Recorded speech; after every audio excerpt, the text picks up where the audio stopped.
E aí, amores, vamos nós já finalizando, né? Tá chegando aí as nossas provas. Vai pegando aí seu livro de atividade de reforço. Nós iremos hoje para as atividades, vamos fazer um city tour, vamos passear, tá? Então pega aí teu livro de atividade de reforço, 153A, advérbio, 154, lá do lado B, uso dos porquês. 155 do lado B, nós temos oração, sujeito e predicado. E nós iremos para a página 156, A, que é o restante da oração, sujeito e predicado. Então, começando aqui, vai lá na página do... Volta, né? Vamos lá para o advérbio. Então, quando eu falo para você, o que é o advérbio? Como entender o advérbio? São palavras, gente, do nosso dia a dia. Ela indica uma condição, uma circunstância. Se você for olhar lá no seu livro, você pode pegar o seu livro e aí, na página, você pega seu livro, a página 145, ele vai falar para você que quando nós estamos falando de advérbios, nós estamos falando dele de tempo, intensidade, lugar, modo, afirmação, negação e dúvida, tá? Por exemplo, uma palavra antigamente, sempre. Quer dizer, são palavras que estão no nosso diálogo, na nossa vivência, da nossa fala. Por exemplo, ali, acolá, devagar, alguns, depressa. Vamos aqui. Jamais, nada, realmente. Deixa eu ver outra palavra. Porventura, acaso. Então, quando eu falo de advérbios, são palavras que estão aqui, ó, no nosso dia a dia. Tá aqui, tá ali, tá acolá, não sei, jamais, nunca. Então, são estas palavras que nós vamos estar vivenciando, né? Então, quando eu falo para vocês assim, de advérbio, eu vou entender que ele tem uma circunstância, como vai dizendo lá no seu livro, ele fica dividido assim, né? De um lado, eu tenho os advérbios e do outro, eu tenho as circunstâncias e os advérbios. Vamos lá, deixa eu dar um exemplo para vocês. Eu coloquei ali para mim uma pesca, tá? Quando eu digo assim, logo, agora, amanhã, é o quê? É um advérbio de tempo.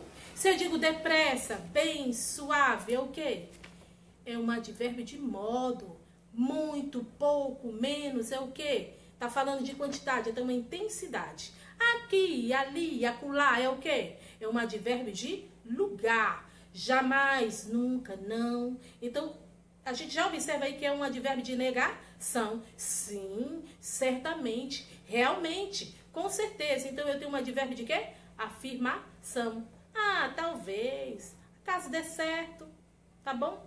Então, eu tenho aí um advérbio de quê? De dúvida. Então, eu citei algumas palavras para a gente entender as circunstâncias e o que advérbio ele pertence, né? Essa você pode ir lá mais uma vez no seu livro. E quando eu falo para vocês, você também pode estar olhando lá na página de locuções adjetivas, adverbiais. Já falei isso várias, inúmeras vezes. Quando eu falo de locução, eu estou falando da união de uma palavra que vai formar ali um sentido com a outra. Quando eu digo assim, por fora, com calma, calmamente, com certeza. Então, eu tenho palavras que se unem aí para formar uma locução adverbial. Vamos para as nossas atividades? Pega aí, voltando para o livro de reforço, tá? Vamos lá. Vou fazer com vocês a primeira questão. Escreva se a classificação dos advérbios em destaques estiver correta. Então, nós vamos usar C para correto e E para errado. Vamos lá. Saiu hoje muito cedo para não chegar atrasado. É um advérbio de lugar? Não. Errado, tá? Ele é um advérbio de tempo. Próximo, segunda opção. Certamente irei, porém, chegarei mais tarde. Esse advérbio aí é de afirmação? De afirmação? Com certeza. Eu coloquei letra C. Vamos para a terceira opção. Viajaremos amanhã no primeiro voo. Esse advérbio é de tempo? Beleza. E encerrando, estávamos perto da casa de Valéria, mas não chegamos a entrar. O perto aí. Gente, as palavras elas estão em negritos, tá? O perto aí, ele é um advérbio de modo? Não, ele é um advérbio de lugar, então você vai colocar a letra E. Então vamos voltar lá na primeira, fica se e é, certo? E aí você responde a segunda questão. Vamos para a página 154. A página 154, a tia vai te dar aqui somente a letra A, porque a letra B ela é pessoal, você faz sozinho, tá bom? Lá na terceira questão, ele está dizendo assim, em relação à questão anterior, passada, né? Faça o que se pede. O que as palavras formadas têm em comum? Todas são advérbio de modo. Então, respondida a terceira questão, letra A, todas são advérbio de modo. Você vai responder a letra B, que ela é pessoal, e vai responder a quarta questão. Agora a tia vai falar um pouco sobre o uso dos porquês, certo?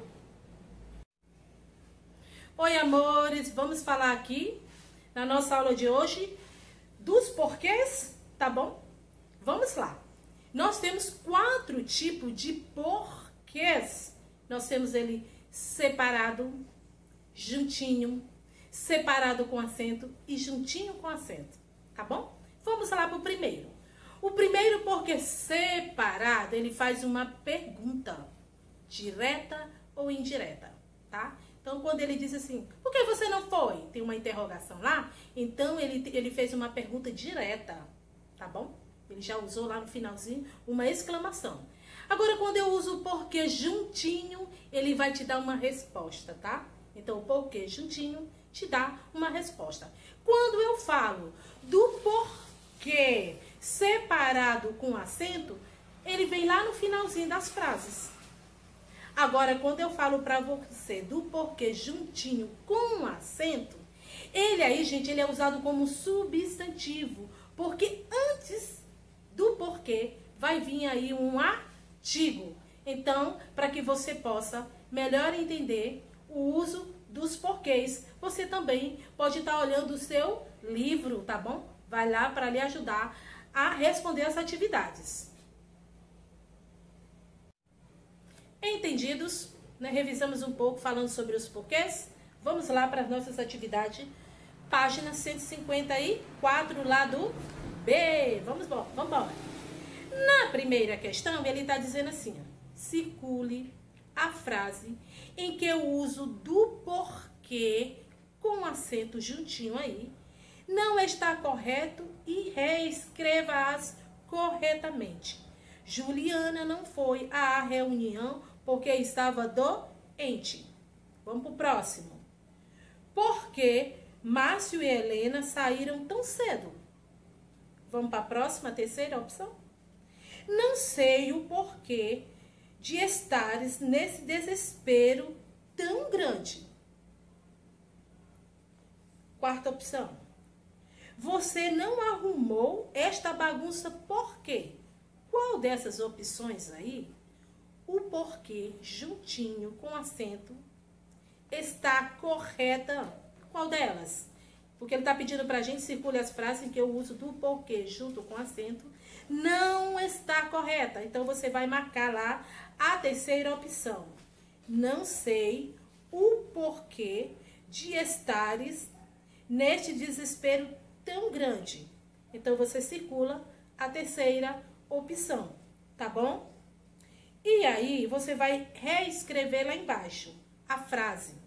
Não sei o porquê. Aí você junta, né? Não sei o porquê com acento de estares nesse desespero tão grande, certo? Então, a tia fez com você a primeira pergunta, respondeu, né? Que é a terceira opção, e aqui está errada. Você reescreveu-a corretamente. Vamos agora para a página 155, lado A. Vamos para a terceira questão. Explique o uso do porquê juntinho. Explique o uso do porquê juntinho com acento em cada frase. Vamos lá? Letra A. Por que ele não foi embora? Vamos lá para a resposta? Foi usado, esse porquê aí, tá bom? Foi usado para fazer uma pergunta direta. Então, quando eu faço uma pergunta direta, ele vem com uma interrogação, tá? Então, volta lá de novo. Foi usada para fazer uma pergunta direta, equivalente, porque eu posso fazer a troca, né? A por qual motivo ou por qual razão, tá? Então, quando eu faço a troca, certo? Vamos para a letra B de bola. Na letra B de bola, chorar-te por quê? Vamos lá para a resposta? Usamos em final de frase para fazer uma pergunta direta. Responde aí, tá? Usamos em final de uma frase para fazer uma pergunta direta. Vamos para a letra C? Mamãe não pôde ir à festa porque estava doente. Vamos reescrevê-la? Vamos responder aqui? É usado em resposta para dar uma explicação. Então, nós estamos justificando os porquês da terceira questão. Vamos para a letra D de dado. Compreendido o porquê do seu drama. Vamos lá responder? É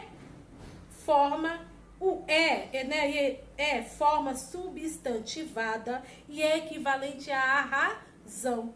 Então, quando eu faço essa troca, né, ela é formada forma substantivada e é equivalente à razão, certo? Então, a gente fez com você a terceira questão, você irá fazer aqui, no caso, a segunda questão, ok? Vamos agora falar um pouco sobre a oração, sujeito e predicado. Falando de oração, sujeito e predicado, você pode pegar lá seu livro para te dar um suporte. Você vai lá na página 151 para lhe ajudar, tá bom? Até você relembrar. Quando eu, por exemplo, falo para você de uma oração, eu estou falando que esta frase tem um verbo aí. Então, quando eu dou uma olhadinha que a frase, ela está seguida aí de um verbo, então eu tenho uma oração, com certeza um sujeito e um predicado. Olha só, quando nós queremos identificar na oração, quer dizer, na frase, na oração, vamos falar certo, na oração, quem é o sujeito e quem é o predicado, eu faço a pergunta, a primeira coisa que eu faço, identificar o verbo. Identifico o verbo, pergunto. A minha resposta é o sujeito, o restante é predicado. Sendo assim, vamos aqui para a primeira questão? Vamos lá? Na página 155B. Pinte os quadrinhos em que os verbos destacados são impessoais. Lembra que a tia falou? Também você pode ir lá na página 152 para relembrar os verbos impessoais. Verbos impessoais são aqueles que vêm falar dos fenômenos da natureza, os acontecimentos normais, entardecer, chover, trovejar, quer dizer, é algo promovido naturalmente de Deus, algo celestial, né, da natureza. Não somos nós que promovemos. Então, vamos lá. Ele vai dizendo assim, pinte os quadrinhos, em que os verbos destacados são impessoais, ou seja, fenômeno da natureza. Por exemplo, Dona Glória foi ao banco sacar o dinheiro da sua aposentadoria. Outra opção, trovejou em São Paulo a noite toda. Amanheceu um dia lindo. Esdra nunca mais ouviu falar do seu irmão mais novo. Legal esse nome, né? Esdra. Então vai lá, vamos lá. Ele está pedindo para você pintar. Quem é que você vai pintar os fenômenos da natureza? A segunda opção e a terceira opção, que vai dizendo que trovejou em São Paulo e amanheceu um lindo dia. Então você vai pintar essas duas opções que está relacionada a fenômenos da natureza.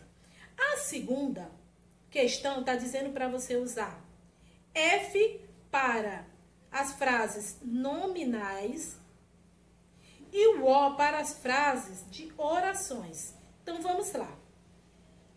Frases nominais, né? Nominais e o O para orações. Vamos lá.